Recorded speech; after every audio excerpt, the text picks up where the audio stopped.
we got to talk about Bruce Branch, because Bruce Branch III, as we talked about in the cold open, has updated his recruitment. ASU, Damon, can you try to clear that up? What are they doing in the top 3? Why is the polar bear in Arlington, Texas? Got it right that time. I genuinely have no idea. And when I read that, I was completely floored by it. Here's what I will say. I think as Arizona fans, we should feel great about it, because Bobby Hurley and that coaching staff are very well not going to be there in 2027. The fact that he's already down to his top 3, and one of them is a school that probably is going to have an entirely different coaching staff by the time that he's going to attend college, kind of makes me lean towards the fact that I think it's really a top 2. Like, how could you possibly commit to a Bobby Hurley team right now? Look at their current roster. They could bring one guy back from last year's team, and it was Trevor Best, who's like a Big Sky caliber basketball player, and that's no offense to the kid. Like, he really stepped in and actually performed pretty admirably given the spot he was put in. But every other player on the roster left. Every other player on the roster left last season. They bring in a bunch of transfers. There's a couple that maybe are players, but not enough to form a basketball team that is going to win any games or really do any damage. So to me, Bruce Branch is putting a throwaway in there. I can't for the life of me think of why or how or what or who. Or see, I'm trying to see if maybe it's like not actually a top 3, and if maybe the way it was communicated to the public was just like maybe not the clearest. Because when you read the article, and we're getting this information, you think he said Arizona twice, and then it was kind of like an ESPN like mix up situation like usual. In the article from Jamie Shaw of On3, it does say that Bruce Branch has updated his recruitment with these 3 schools. It doesn't really say that it's a definitive top 3, but it feels like he asked for what updates he had, and he got 3 schools, is what it feels like. It is just insane. Yeah, it's insane that a high-level basketball recruit in the year of our Lord 2025 would even consider Arizona State University. And you know what? Who knows what their next coaching situation is going to look like? Who knows what the next iteration of ASU basketball will look like? If the past is telling at all, it'll be mediocre / bad, because it always is. But this one is just a real head scratcher, man. And what the hell is a polar bear doing in Arlington, Texas is right. Like it really makes no sense as to why ASU's in this top 3. And honestly, I'll take it a step further. It doesn't make any sense that USC's in this top 3. And I know Eric Musselman is a great recruiter, and I know he brings in high-level recruits consistently, kind of no matter where he goes. Even at Nevada, he was doing so. But like, USC is a nothing basketball program that sometimes gets like an Evan Mobley here and there because they hire his dad to be an assistant coach. And then, I guess they made an Elite 8 with them. I was going to say they did nothing with them, but they made an Elite 8 with them. So congrats on that. But they have a player here and there, but they're not a consistent program whatsoever. I find that one a little bit odd too. And that's why I think a lot of people thought the Elijah Arenas stuff was so odd when it happened.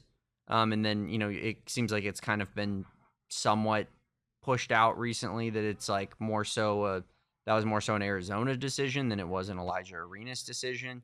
But yeah, I got to say, seeing this top 3, I feel fantastic, man. Yeah. How could you not? It's Tommy Lloyd in Arizona versus Eric Musselman in USC and blank and Arizona State. Do you want to feel even more confident, Damon? He gave 3 quotes, one for each school, right? And I'll read you the one about USC and then Arizona State, and then I will show you the one about Arizona. And I think it only goes to add to your point about, like, what are they doing in this top 3? Because his answer for the first 2 schools is kind of like, yeah, they offered me. And then Arizona's is a little bit more detailed. So let's get into this. When asked by Jamie Shaw about USC, Branch said, quote, "Man, they're the coolest dudes ever, man. One thing about me is relationships, man. I could talk to you normally like a human being, like a friend. I like those type of people." That was it.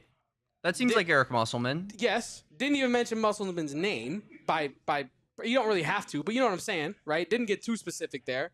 His quote on Arizona State, is, quote, with ASU, Mill Avenue is sick, man. I love Old Town. I loved hanging out in Old Town when I went there. God, you gotta love the waste management tournament every February. Like that's probably what he said. I mean, pretty much, kind of. He said, quote, with ASU, one of my favorite players is James Harden. When he was over there, yeah, he said, quote, one of my favorite players is James Harden. He was over there. It's so loud in these college games, man. There's so much energy. I mean, that's one thing I like about going to games. So much energy. Did bro really say that? Started talking about ASU and started talking like ASU basketball, so then started talking about energy. But that goes to my point, though, right? About these two quotes for the USC and the Arizona State recruitment, kind of just being nothing. Like cool just guys, empty quotes. Cool guys. Then literally like dodged the question about ASU. That's what I'm saying. That was more so my point with like my preface of being like he kind of said nothing about USC and ASU, and I do want to get back in the energy thing because I want to loop this back into just how was it an Arizona State game? Maybe that's why there was some good energy. But this is what he had to say about Arizona. Quote, I got my boys Dalen Terry. And for context, little parenthetical note, Dalen Terry's misspelled in the article. They spell it Daylen when it's Dalen, but that's neither here nor there. Quote, I got my boys Dalen Terry who went there. Carter Bryant, he just got drafted in the NBA. My guy Cole Pete is over there now, my former teammate. So I know a lot about Arizona. A lot of us Arizona kids, they like to stay home. And now he did go on to speak to the energy in McHale about how when he visited and when he saw a game there are people without tickets that like because you just standing room only. He did speak to the energy, but that was the main gist of his quote. And I think like when you compare those three quotes, it really only feels like you have interest in one of those schools. No, like you go through and you're like, yeah, you just name the most famous Arizona State alum. You're like, yeah, James Harden went there. I love James Harden. And then what about USC? And you're like, oh, dude, those California guys, chill. They're chill dudes. Chill dudes over those ways. I love Muss, dude. Muss is so chill. And then you get to Arizona and he's like, dude, Dalen Terry's awesome. That's my guy. Carter Bryant, that's my guy. Cole Pete, he's going there. I played with him last year. That's my guy. And did you see the new court? The new court's fire. The atmosphere, they have standing room only, right? And I think, and then this is the kicker to it all. When asked like what is most important for him in his recruitment, he said, quote, relationships are really big for me. I want to see you as my family, as my friend, someone that I'm able to trust. If I see that, or if I see you with that, we can go a long way, And he did mention that in his quote about USC, but he also didn't name anybody that he has a relationship with at USC or Arizona State. He named 3 recent people involved with the Arizona program that he has close personal ties to. Mm-hmm. And I think that it is important to note, he did play at Perry the last couple of years. He's moving to Fort Lauderdale, Florida. So how will that affect his recruitment? Is Florida able to get hands on him personally now that he's down in that? It opens up a whole new can of worms. But at this point in time currently, it feels like Arizona has 2 feet in the door on the Bruce Branch recruitment, and it feels like ASU and USC are just trailing behind in the hallway right now.